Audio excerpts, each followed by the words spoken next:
जय माँ इंद्राक्षी जय अम्बे। इंद्राक्षी धाम में सभी साधकों का हम हार्दिक स्वागत करते हैं। आज के अंक में हम चर्चा करने वाले हैं, कई बार कुछ परिवार ऐसे होते हैं जिनमें अक्सर कहीं ना कहीं मायूसी छाई रहती है। आप किसी घर में कई बार ऐसे जाते हैं कि जाते ही आपको लगता है कि मानो यहाँ की दीवारें, यहाँ की वॉल भी सो रही हों। घर के अंदर इतनी सुस्ती नज़र आती है, इतनी मायूसी नज़र आती है और घर के अंदर इतना ठहराव सा नज़र आता है कि मन नहीं लगता। और कई बार कुछ परिवार ऐसे भी होते हैं जब बहुत ज़्यादा तनाव की स्थिति घर के अंदर रहती है, तो घर के अंदर अत्यधिक मायूसी और घर के अंदर अत्यधिक खामोशी और घर के अंदर अत्यधिक तनाव वास्तु दोष को जन्म देता है। देखो, वाइब्रेशन होती है हर चीज़ की। अब कई बार एक व्यक्ति हर समय रोता रहता है, हर समय खामोशी, मायूसी उसके चेहरे के ऊपर रहती है। उसको उस जीवन में रहने की आदत पड़ जाती है। और कई बार जो खुश मिजाज रंगीन किस्म के व्यक्ति होते हैं, या यूँ कहें थोड़े से ज़िंदगी को जिंदा दिली के साथ जीने वाले व्यक्ति होते हैं, वो उस चेहरे के साथ रहना कई बार फिर पसंद नहीं करते। तो हम हंसते हैं, हम खुश रहते हैं, तो कई बार बड़ा अच्छा लगता है सबको। इसलिए ध्यान रखना, परिवारों के अंदर खामोशी, परिवार के अंदर मायूसी और तनाव, वास्तु दोष भी उत्पन्न होता है और उस घर से श्री समृद्धि भी धीरे धीरे जाने लगती है। अब एक चीज़ और सुने आप, धीरे धीरे आपके घर में तनाव बढ़ रहा है। बढ़ती हुई तनाव की स्थिति आपकी श्री समृद्धि को ले जाएगी। बढ़ती हुई तनाव की स्थिति आपको मानसिक डिप्रेशन में डालेगी। और आप कितने भी पैसे वाले क्यों ना हो, देखो, खुशियों का कोई बाजार नहीं और खुशियों की कोई करेंसी नहीं कि इन पैसों से आपको खुशियां मिलती हो। खुशियां किसी बाजार में नहीं मिलती हैं।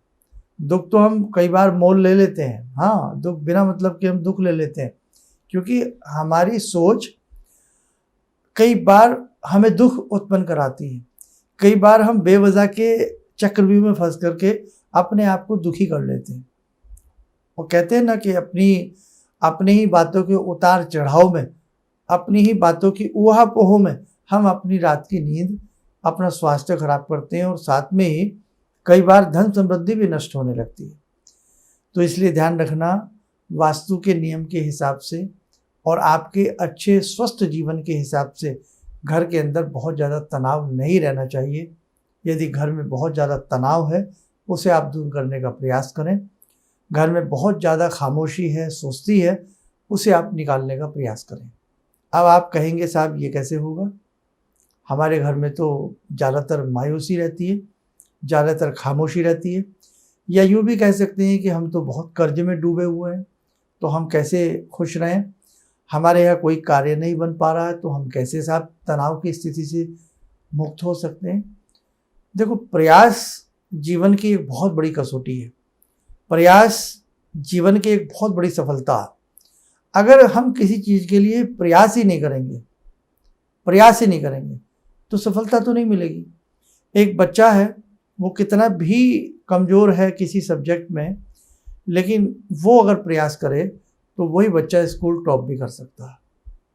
एक खेत कितना भी बंजर हो और किसान अपनी पे आ जाए, थोड़ा समय लगेगा। रबी की फसल ना हो, खरीफ की मिलेगी, खरीफ की नहीं मिलेगी, रबी की मिलेगी, लेकिन वो खेत को चमन बना करके उसमें अपनी फसल को पैदा कर सकता है। लेकिन ये सब कब होता है? प्रयास और लगन से। तो आप क्या करें? आपको लगता है आपके घर में आपके मम्मी पापा या हम स्वयं या कोई भी XYZ बहुत ज़्यादा बात पर तनावित हो जाते हैं, गुस्सा हो जाते हैं, तनाव आ जाता है, या बहुत ज़्यादा खामोश बने रहते हैं, तो उनके माहौल को बदलने का प्रयास करें। जिस रूम में वो अक्सर सोते हैं उस स्थान को बदलिए आप। एक व्यक्ति कई बार 20-20 साल से एक ही रूम में सोता है, बड़ा खामोश सा पड़ा रहता है, बीमार सा पड़ा रहता है। और यदि आपको लगता है कि बीमारी के लिए भी एक बात बता रहा हूँ, कई बार एक व्यक्ति का स्वास्थ्य हनन होता रहता, स्वास्थ्य अच्छा नहीं हो पाता, और उस समय आप हमारे कहने से उसका कमरा बदलो। अब जगह तो हम बदल नहीं सकते, कहीं दूर तो जा नहीं सकते, तो अगर आपको लगता है वो उत्तर की तरफ सोता है, पूर्व की तरफ ले आइए। आप तीसरे कमरे में सोता है, दूसरे में ले आइए। मतलब स्थान परिवर्तन घर में ही करके देखिए और उस व्यक्ति को प्रसन्न रखने का प्रयास करिए, घर की खामोशियों को भगाने का प्रयास करिए। अब उसके लिए क्या करें, जैसे हमने आपको बताया था एक धूनी, जिसमें हम अच्छे अच्छे पदार्थों को डाल सकते हैं, जैसे कि कंठ कोकिला है, इंद्र जो हैं, अगर हैं, तगर हैं, कंठ कोकिला है, और सफ़ेद चंदन का पाउडर है, लाल चंदन का पाउडर है, साथ में कुछ इलायची और लौंग, देसी शक्कर, गाय का घृत उसमें मिला लें, थोड़ा भोजपत्र के टुकड़े पीसेस करके मिला लें, गऊ के कंडे पर आप उनको देना प्रारंभ करें इस धुनी को। इससे आपके घर की खामोशी दूर होगी। और दूसरी बात, आप घर के अंदर दुर्गा कवच और इंद्राक्षी कवच का पाठ करना सुबह शाम प्रारंभ करें। घर के अंदर खुशबू वाले पौधे लगाएं। घर की उत्तर दिशा को हरे हरे पौधों से सजा करके रखें। घर की छत को सूना न छोड़ें। आड़ कबाड़, टूटे बांस बल्ले आप अपनी छत पर न रखें। घर की म्यानियाँ जिनमें सदियों से, वर्षों से सामान भरा पड़ा हो टूटा फूटा, उसे आप निकालने का प्रयास करें। घर के तिड़कते हुए शीशे, कांच, गिलास उन्हें बदलें और साथ में चीड़ झीण वस्त्रों के संग सोना बंद करें। कई बार कुछ लोगों को आदत होती है, सब कुछ होते हुए भी फटे पुराने कपड़ों में रहने की आदत होती है। मजबूरी एक अलग बात है, लेकिन नहीं मजबूरी है फिर भी बहुत लोग बड़े गंदगी के साथ रहने का प्रयास करते हैं, सफाई का ध्यान नहीं देते हैं। मंदिर बना लेते हैं, उसमें एक एक इंच की धूल जम जाती है और कभी पूजा हो गई, कभी नहीं हो गई, कभी दिया जल गया, कभी नहीं जल गया। तो दिया बत्ती, जोत बत्ती प्रतिदिन करने का प्रयास करें। घर में घंटी घड़ियाल की ध्वनि गुंजित करें। घर के अंदर शंख जरूर बजाएं और दक्षिणावर्ती शंख का घर में जल का छींटा दें। घर के अंदर यदा कदा गंगा जल का छींटा दें, गोमूत्र का छींटा दें और घर के अंदर गंगा जल किसी कांच की शीशी में भर के रखें। अभी जो मैंने जो बताया, इसे दोबारा से ध्यान से सुनना और करने का प्रयास करना। ना आनंद आए, ना घर का वास्तु दोष जागृत हो उठे, ना घर के अंदर खुशियां आए, तब आप बताइएगा। और अधिक यदि इसमें आप चाहते हैं कि और अधिक, इसके लिए हम क्या कर सकते हैं, हमारे कहने से एक बार गायत्री अनुष्ठान कर लीजिए। गायत्री अनुष्ठान के लिए 1,25,000 मंत्र जपे जाते हैं। कोई भी अनुष्ठान हो, 1.25 लाख मंत्र जब जपे जाएं तो उसको एक अनुष्ठान कहा जाता है। और गायत्री के 24,000 जब मंत्र जपे जाते हैं उसे लघु अनुष्ठान कहा जाता है। और जब गायत्री के 24 लाख मंत्र जपे जाते हैं उसे एक पुरुषरण कहा जाता है। तो पुरुषरण तो हर आदमी व्यक्ति नहीं कर पाएगा, लेकिन एक अनुष्ठान आप घर में करिए और एक बार अखंड रामायण का पाठ अपने घर में कराइए। जिंदगी जीने के लिए है, जिंदगी मरने के लिए नहीं है। जब मौत आएगी तब आएगी ना। मौत से पहले बहुत लोग मरने की तैयारी कर लेते हैं। मौत से पहले क्षण क्षण वो अपने आप को मृत्यु जैसा समझते हैं। ऐसा ना समझें। ये जीवन बहुत मूल्यवान है। एक बार शरीर से प्राण निकलने के बाद उसकी वैल्यू पता लगती है। इसीलिए ये जीवन बहुत मूल्यवान है। जीने का प्रयास करें, खुश रहने का प्रयास करें, प्रसन्न रहने का प्रयास करें। आपकी ज़िंदगी बहुत अच्छी हो जाएगी और ये ज़िंदगी बहुत ही कीमती है। आइए, समय हो चला आज की ध्यान साधना का। जुड़ते हैं जगत जननी माँ जगदम्बा से।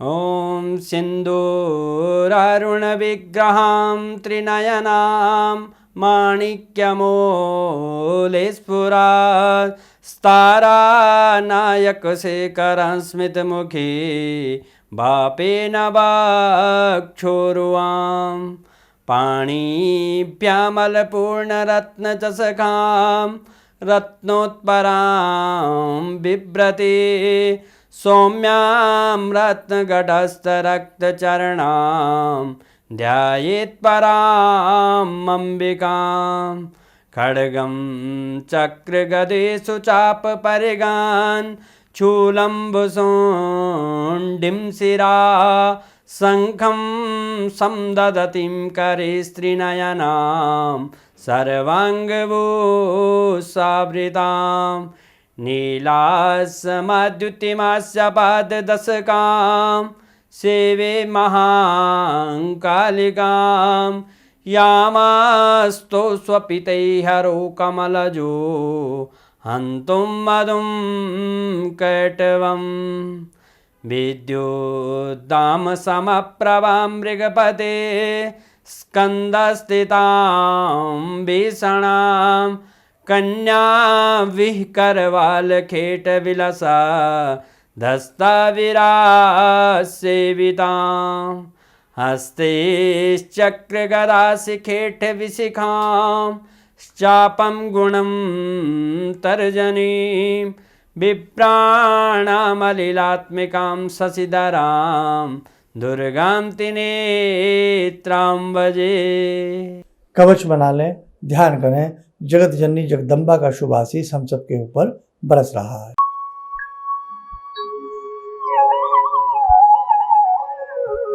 ओम बोलते हुए नेत्र खोलें, सामान्य हो जाए। देखो साधकों, ये ज़िंदगी बहुत कीमती है और आपका परिवार बहुत कीमती है, आपकी खुशियाँ बहुत कीमती हैं। इसलिए छोटी छोटी बातों में गम ना ढूंढें, खुशियाँ ढूंढें। अच्छे से रहिए, मस्त होकर रहिए, ज़िंदगी अपने आप अच्छी लगने लगेगी। और आपके घर के जितने भी दोष हैं, जगत जननी जगदम्बा की कृपा से सारे दूर हो जाएंगे। कभी कभी जो हमारे संस्थान में विशेष पूजन होते हैं, वो आपके कष्टों के निवारण के लिए होते हैं। उन पूजन में भी आप लोग आने का प्रयास करें। अधिक जानकारी के लिए फिर भी ऐसा लगता है तो किसी वास्तु एक्सपर्ट को या किसी कुंडली मर्मज्ञ को अपनी कुंडली या घर का वास्तु दिखाने का भी प्रयास करना चाहिए। चलिए, आप सब लोग स्वस्थ रहें, सुखी रहें। इन्हीं शुभकामनाओं के साथ हम अपनी वाणी को विराम देते हैं। जय जय अम्बे। किसी भी समस्या के समाधान के लिए मिले प्रसिद्ध हस्तरेखा एवं वास्तु विशेषज्ञ प्रोफेसर धर्मेंद्र शर्मा जी से। नोट: शिविर में भाग लेने हेतु एवं व्यक्तिगत रूप से मिलने के लिए कॉल करने का समय सुबह 10 बजे से शाम 6 बजे तक। हमारे विभिन्न ज्ञानवर्धक कार्यक्रम देखने के लिए आप हमें अभी सब्सक्राइब करें, बेल आइकन को प्रेस करें ताकि आप देख सकें हमारा कार्यक्रम सबसे पहले। और अधिक जानकारी के लिए फेसबुक पेज को लाइक करना न भूलें।